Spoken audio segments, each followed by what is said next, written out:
오늘 말씀의 제목은 경계의 목적이라는 제목으로 살펴보도록 하겠습니다. 5절에 보면 경계의 목적은 거예요. 사람들을 경계해라. 교회 지도자들을 경계해라. 이런 관점이에요. 디모데전서는 사도 바울이 디모데에게 첫 사역을 맡기고 격려하는 서신이기 때문에 디모데서를 목회 서신이라고 합니다. 올바른 목회를 위해서 때로는 경계를 하라고 합니다. 교회 안에서 경계해야 하는 이유는 사단이 가라지를 교회에 뿌리기 때문입니다. 가라지도 좋은 싹들과 비슷해 보이므로 구분이 어려울 때도 있지만 가라지에 전염하는 일은 없도록 해야 하기 때문에 경계하라고 합니다. 올바른 믿음으로 나는 사랑 가운데 충만하려면 가라지의 것들을 경계하여 청결한 마음과 선한 양심과 거짓이 없는 믿음으로 나는 사랑을 가진 가운데 함께 격려하고 세워가야 되기 때문에 그렇습니다. 2절 상반절 보죠. 믿음 안에서 참 아들 된 디모데에게 편지하노니 그럽니다. 본 서신은 디모데에게 쓰여진 것이지요. 디모데는 믿음 안에서 바울의 아들이라 표현되었습니다. 바울과 디모데의 관계는 영적인 아버지와 영적인 아들의 관계입니다. 영적인 아들은 복음을 전하면서 나을 수 있지요. 디모데는 1차 전도 여행 때 복음을 통하여 낳은 아들입니다. 우리는 신앙생활을 하면서 영적 자녀를 낳은 적이 있는지요? 복음을 전하여 예수님을 영접하게 함으로 거듭나게 하는 것이 영적 자녀를 낳는 것입니다. 만일 영적 자녀가 없다면 우리는 기도하고 힘써서 자녀를 얻고자 노력해야 할 것입니다. 결혼 후 자녀가 없으면 노력하는 사람들처럼 기도하며 애쓰며 영적 자녀를 잉태하기 위해, 낳기 위해, 잘 양육하기 위해 기도하고 애써야 됩니다. 고린도전서를 통해 바울 사도는 복음으로 낳는 아들에 대해 표현하고 있습니다. 고린도전서 4장 15절에서 그리스도 안에서 1만 스승이 있으되 아비는 많지 아니하니 그리스도 예수 안에서 복음으로써 내가 너희를 낳았음이라 이렇게 말합니다. 복음을 전하고 예수님을 영접시켜 보셨습니까? 그래야 영적 자녀를 낳은 자가 됩니다. 아니 내가 그런 것까지는 안 되고 교회 오기를 권하기는 했었는데 영적 자녀 없는 거예요. 우리는 영적 자녀를 낳은 자들이 돼야 됩니다. 몽골 선교사가 한 20몇 년 만에 한국에 와서 저를 찾아와서 아버지, 내 아버지인데 이제 왔습니다. 용서해 주세요, 형. 그래. 무슨 소리냐? 얼마나 열심히 했는데 내가 못 가봤다 너인데. 이렇게 말했지요. 2절 하반절은 하나님 아버지와 그리스도 예수 우리 주께로부터 은혜와 긍휼과 평강이 내게 있을지어다. 하나님 아버지와 그리스도 예수 우리 주께로부터 은혜와 긍휼과 평강. 사도 바울이 디모데에게 가르쳤던 말씀들, 그걸 따라서 이렇게 있자는 거예요. 은혜와 평강은 많이 표현하는 부분이지만 긍휼은 다른 서신에서 표현되지 않는 표현입니다. 이것은 디모데를 측은히 여기는 영적 아버지 된 마음으로 보입니다. 특별히 참 아들이라고까지 표현하는 바울의 마음은 디모데를 사랑하고 아끼는 마음을 가지고 있음을 알게 합니다.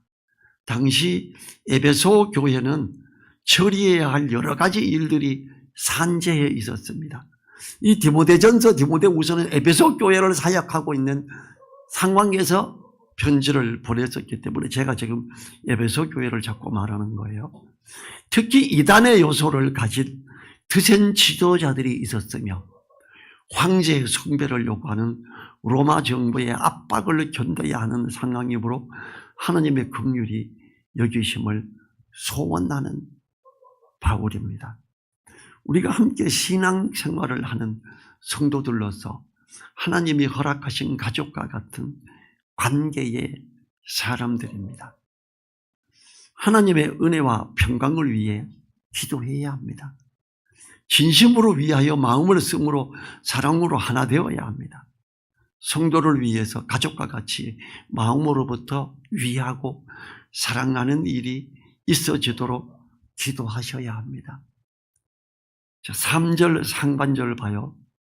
내가 마게도냐로 갈 때에 너를 권하여 에베소에 머물라 한 것은, 사도 바울이 디모데를 에베소 교회에 머물게 한 시점을 알 수 있지요. 이런 2차 전도 여행에서의 일입니다. 에베소 지역은 터키입니다. 터키에서 1차 전도 여행을 하고 거기에 7교회가 세워졌어요. 그리고 그 7교회를 다시 돌아보고 있는데 하나님이 유럽으로 오라고 자꾸 불렀어요. 이게 사도행전 16장 6절부터 10절입니다. 우리가 사도행전 16장 31절 뭔지 옛날 분들은 다 알아요. 이게 왜냐하면 서울 시내 버스 정류장에 전부 사도행전 16장 31절을 주 예수를 믿으라. 그리하면 너와 내 집이 구원을 얻으리라. 이게 버스 정류장마다 써 있었어요. 안 써 있는 데를 거의 본 적이 없어요, 제가. 그 사도행전 16장 바로 에베소 교회에서 있다가 이걸 맡기고 유럽으로 떠났을 때 일어난 일이 사도행전 16장 31절 빌립보 지역에서 일어난 사건이었지요. 이 사도행전 16장 6절부터 10절을 일단 6절 7절 제가 읽어볼게요. 성령이 아시아에서 말씀을 전하지 못하게 하시거늘 부르기아와 갈라디아 땅으로 다녀가 무시아 앞에 이르러 비두니아로 가고자 애쓰되 예수의 영이 허락지 아니하는지라. 지금 터키에서 복음을 전하고 여기저기 다니는데 주님께서 허락하지 않는 거예요. 자, 8절 9절을 볼게요. 무시아를 지나 드로아로 내려갔는데 밤에 환상이 바울에게 보이니 마게도냐 사람 하나가 서서 그에게 청하여 가라되 마게도냐로 건너와서 우리를 도우라 하거늘. 10절 또 읽습니다.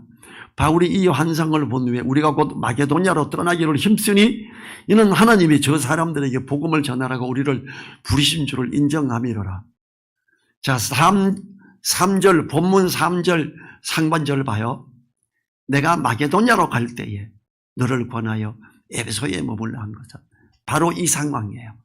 사도행전 16장 6절부터 10절의 상황. 그래서 마게도냐로 가고자 애쓰고 하면서 디모데에게 너가 지금 에베소 교회가 이런 어지러운 가운데 있다. 너가 여기서 목회를 좀 잘 맡아서 하고 있어라. 이러고 맡기고 간 거죠. 이 사건으로 인해 바울은 아시아에서 유럽으로 건너가게 됩니다. 그러나 이때 아시아의 에베소 교회에서는 교회 안에 가라지가 뿌려짐으로 이단의 잘못된 교훈이 일어나고 있었으므로 디모데를 에베소 교회에 남겨두면서 사역을 맡겼던 것입니다. 바울 사도는 반드시 자신이 사역을 해야 한다고 생각하지 않았습니다. 젊은 디모데를 통하여 하나님의 역사하실 것을 믿었던 겁니다. 바울 사도는 가서 교회를 설립하고 나면 그 교회에서 성장한 양육받는 사람들을 그 교회 지도자로 세우고 다른 데로 갔습니다. 디모데전서 4장 12, 13절 같이 읽어볼까요? 디모데전서 4장 12절 13절 디모데전서 4장 12절 13절 같이 한 소리로 읽습니다. 누구든지 내 연소함을 없인 여기지 못하게 하고 오직 말과 행실과 사랑과 믿음과 정절에 대하여 믿는 자에게 본이 되어 내가 이룰 때까지 읽는 것과 권하는 것과 가르치는 것에 창념하라. 디모데에게 맡기고 가면서 말씀을 읽고 깨닫고 권하고 가르치는 걸 계속해야 된다라고 말했어요. 우리들도 다음 세대에게 사역을 맡겨야 하는 것입니다. 하나님이 함께 하심을 믿고 아들 삼은 자를 양육하고 일꾼으로 세워야 돼요. 다음 세대를 길러내고 맡기는 일을 준비하고 실행해야 합니다. 이를 위해서 말씀을 공부하고 가르쳐야 하는 것을 쉬지 말아야 하는 것입니다. 3절 하반절을 봐요. 어떤 사람들을 명하여 다른 교훈을 가르치지 말며. 자, 어떤 사람은 가르치는 위치에 있는 지도자를 말해요. 이 에베소 교회의 어떤 지도자들이 다른 교훈을 가르쳐요. 주님이 가르친 말씀이 아니고 사도들이 가르친 말씀이 아니고 다른 걸 가르치기 시작했어요. 자, 1장 20절 같이 읽어볼까요? 1장 20절 같이 읽어봐요. 그 가운데 후메네오와 알렉산더가 있으니 내가 사단에게 내어준 것은 저희로 징계를 받아 회방하지 말게 하려 함이니라. 자, 에베소 교회 지도자격에 있는 형제들 2명이 아주 다른 교훈으로 성도들을 미혹시키고 그걸과 거기에 많은 사람이 따라가기 시작했어요. 지금 그 구로공단 쪽에 있는 교회 이단이 하나 있었는데 아니요. 그거 말고 구로공단 쪽에 있는 저기 이단 해가지고 감옥에 갔죠. 그리고 아마 죽은 걸로 알고 있고, 예, 만민중앙교회. 그리고 그 딸인가요? 여동생인가요? 지금도 같이 떠들고 있는데 다른 교훈으로 하고 있는 거기를 사람들은 아멘 아멘 하고 따라갑니다. 하늘이하고 학교 동기 중에 한 명이 거기에 있는데 그게 잘못됐다고 말했고 저인데 막 신경질을 막 내더라고요. 자기 목사님이 얼마나 훌륭한데. 아, 저 돌팔이에게 빠져가지고 다른 교훈을 하는 데서 훌륭하다 그러는구나. 다른 교훈이 뭘까요? 주님의 가르침을 받아 사도 바울이 가르친 하나님 말씀에서 벗어난 것을 다른 교훈을 말합니다. 다른 교훈을 분별해야만 옳게 가르칠 수 있습니다. 그래서 바울은 디모데에게 말씀에 창념하라고 했습니다. 진리를 옳게 아는 것이 다른 교훈을 분별할 수 있는 능력을 갖게 하기 때문입니다. 우리 교회가 계속 말씀에 창념함으로 옳게 서 있기를 위해 기도하며 깨어 있어야 합니다. 이제 사당동 총신에서도 고신에서도 다 여자 목사 세워야 된다고. 아니면 여기 신학생들이 너무 모자란다고. 지금 계속 그게 강하게 되고 있고요. 침대교회에서는 없었는데 침대교회에서 이제 여자 목사를 줘요. 다른 교훈이 넘어가 버린 거예요. 신학교 어떡할래? 여자 목사 안 주니까 여자 목사 많이 주는 백석으로 다 가잖아. 맞네. 그래, 여자 목사 주자. 그러고 침실에서 침대교회에서도 여자 목사 줘요. 성경에서 벗어난 다른 교훈으로 가버린 거예요. 왜? 신학교 지키려고. 지금 총실에도 그 이야기가 뜨겁게 나오고 있고 고신에서도 뜨겁게 나오고 있어요. 다른 교훈은 그 교단을 지키려고, 그 교회를 지키려고 다른 교훈을 쫓아가는 거예요. 4절 상반절요. 신화와 끝없는 족보에 창념치 말게 하려 합니다. 여기서는 신화, 끝없는 족보. 디모데를 에베소 교회에 머물게 하면서 당부했던 것은 거짓 교사들의 다른 교훈을 가르치지 못하게 하는 것과 신화와 끝없는 족보에 창념치 말게 하는 것입니다. 신화로 번역된 헬라어 미도이스는 비밀스레 전해지는 이야기 이렇게 말합니다. 베드로후서 1장 16절 제가 읽어보죠. 우리 주 예수 그리스도의 능력과 강림하심을 너희에게 알게 한 것이 공교히 만든 이야기를 쫓은 것이 아니요 우리는 그의 크신 위엄을 친히 본 자라. 공교히 만든 이야기, 비밀스레 전해지는 이야기들, 이걸 베드로후서에서도 말합니다.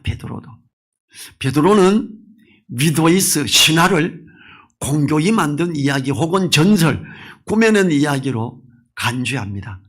이제 연결해서 보면 신화는 그리스 로마 신화나 유대주의적 이단을 경계하여 주의를 주는 것입니다. 디도서 1장 14절에서 유대인의 허탄한 이야기와 진리를 배반하는 사람들의 명령을 쫓지 않게 하려 함이라 그럽니다. 디도서에서 허탄한 이야기가 바로 미도이스 신화입니다. 본구절에서는 신화로 번역했지요. 당시의 이단들은 외경의 하나인 유대인의 주빌리시에 집착했던 것으로 보입니다. 이것은 신화라고도 하고요. 또 족보로 번역된 헬라어 게네알로기아이스는 신약 성경에서 본문과 디도서 3장 9절에서만 사용되고 있습니다. 디도서 3장 9절에서 그러나 어리석은 변론과 족보 이야기와 분쟁과 율법에 대한 다툼을 피하라. 이것은 무익한 것이요 헛된 것이니라. 외경의 하나인 유대인의 주빌리시에는 소창세기라는 책이 있습니다.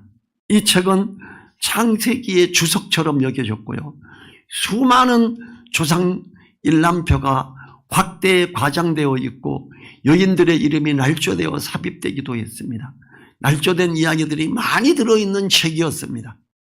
유대의 랍비들은 이 책의 끝없는 족보의 조작에 집착했던 것입니다. 그런데 에베소의 거짓 교사들이 이러한 모습을 보였던 거예요.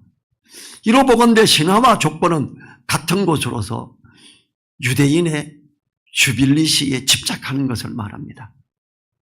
충분히 그럴 수 있어요. 성서가 전혀 아님에도 불구하고 미국에서 신학을 갔다 온 사람들이 미국 신학에서 가르치는 걸 집착해서 이렇게 이 유대인의 주빌리시에서 전달된 이런 것들을 가르치고 박사학위를 받고 와서 대한민국 신학교에서 교수를 하고 있습니다.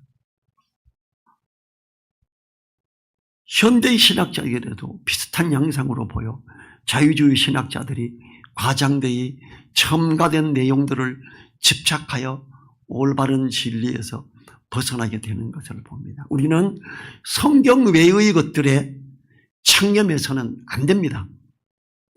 4절 하반절에 보죠. 이런 것은 믿음 안에 있는 하나님의 경륜을 이룸보다 도리어 변론을 내는 것이라 싸우게 된다. 다툼이 일어난다. 이런 것들은 하나님의 경륜을 이룸이 아니라는 거예요. 뭔가 누가 이야기했는데 이렇게 했는데 이게 맞는 것 같아. 따라가는. 잘못됐다는 거죠. 이런 것은 바로 앞부분의 신화와 끝없는 족보에 창념하는 것을 말하지요. 우리가 성경 이외의 것들에 창념하고 있다면 그것은 하나님의 뜻을 따라 있지 못하게 될 것입니다. 하나님의 뜻을 이루기보다는 오히려 변론을 내는 것이라 합니다. 올바른 변론은 토론으로 꼭 필요한 것입니다. 그러나 끝없는 족보와 신화에 의하여 토론을 한다면 의미 없는 변론에 지나지 않기 때문에 아무것도 아닌 허무한 것들에 지나지 않습니다.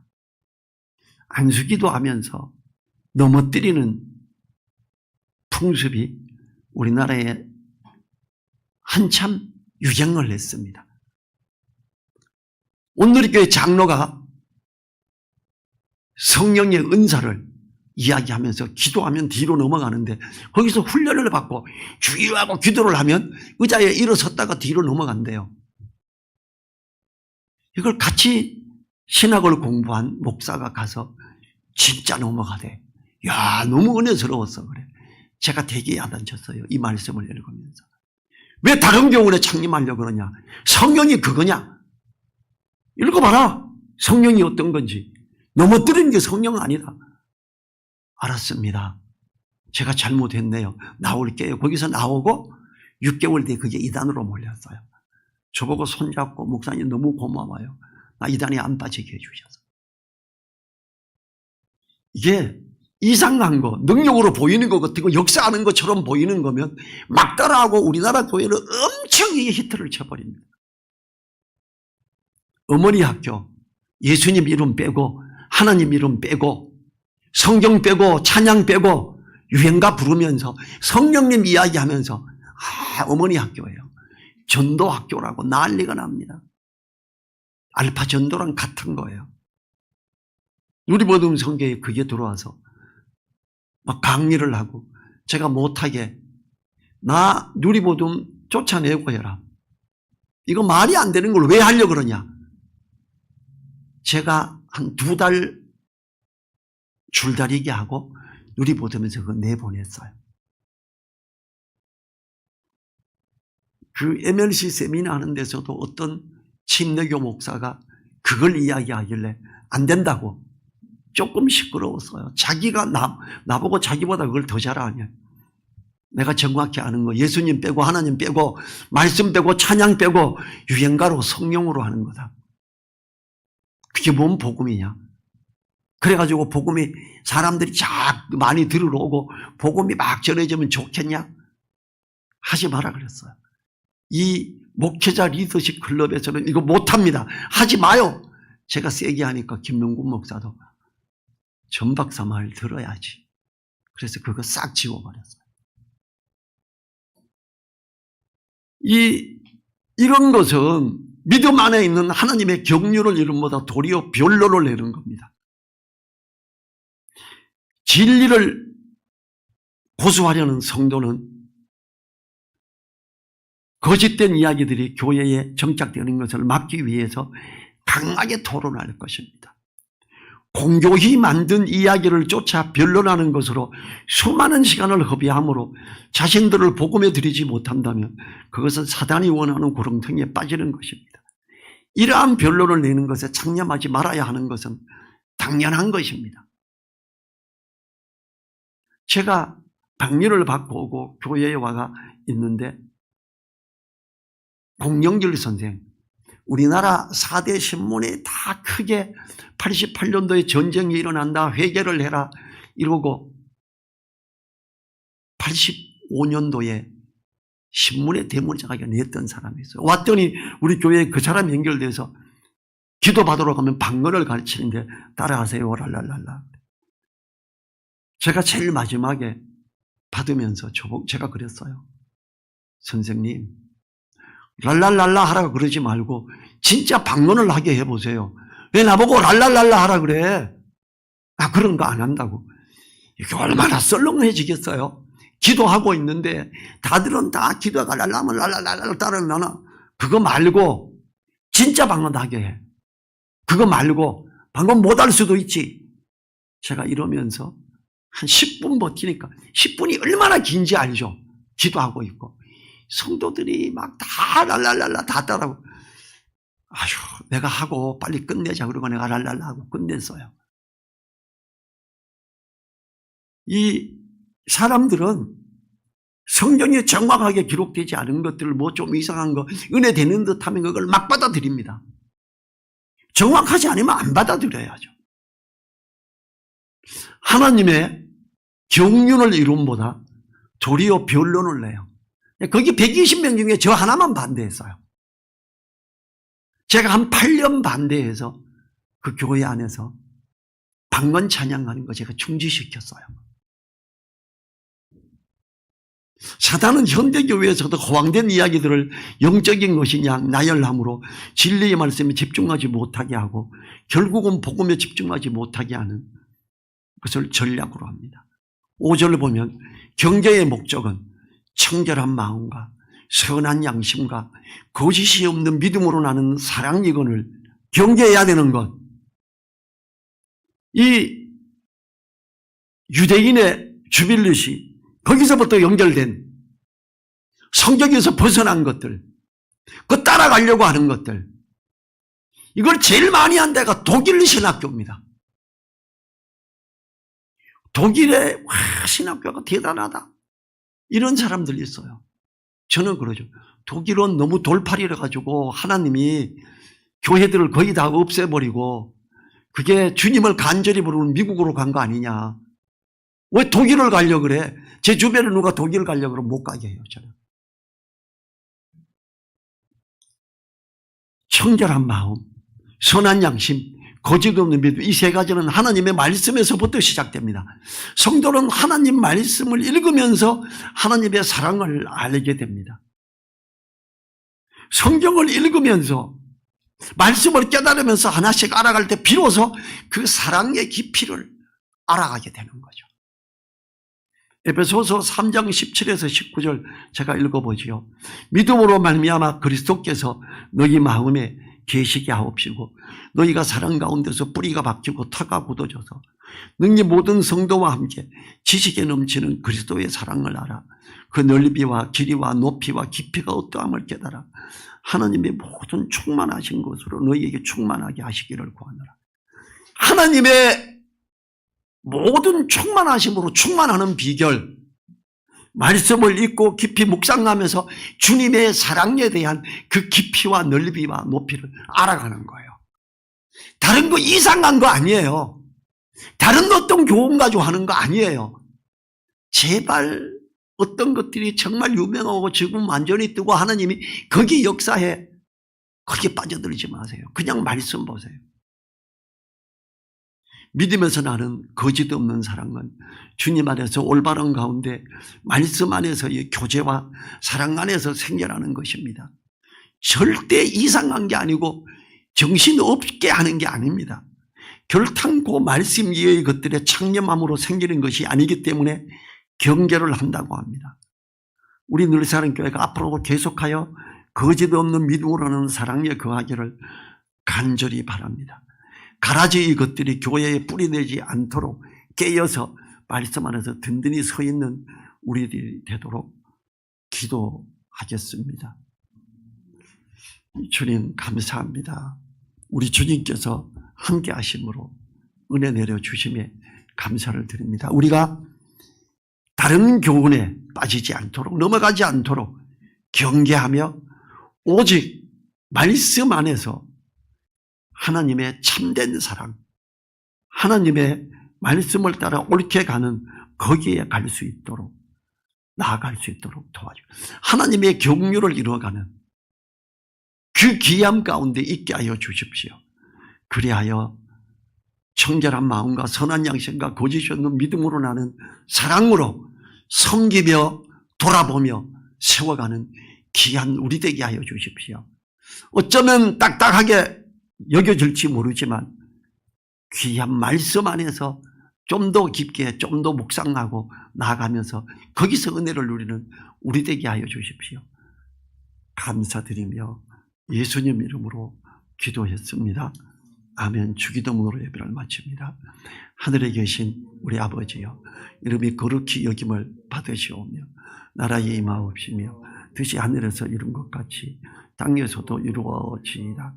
오늘날 우리에게 일용할 양식을 주옵시고 우리가 우리에게 죄 지은 자를 사하여 준 것 같이 우리 죄를 사하여 주옵시고 우리를 시험에 들게 하지 마옵시고 다만 악에서 구하옵소서.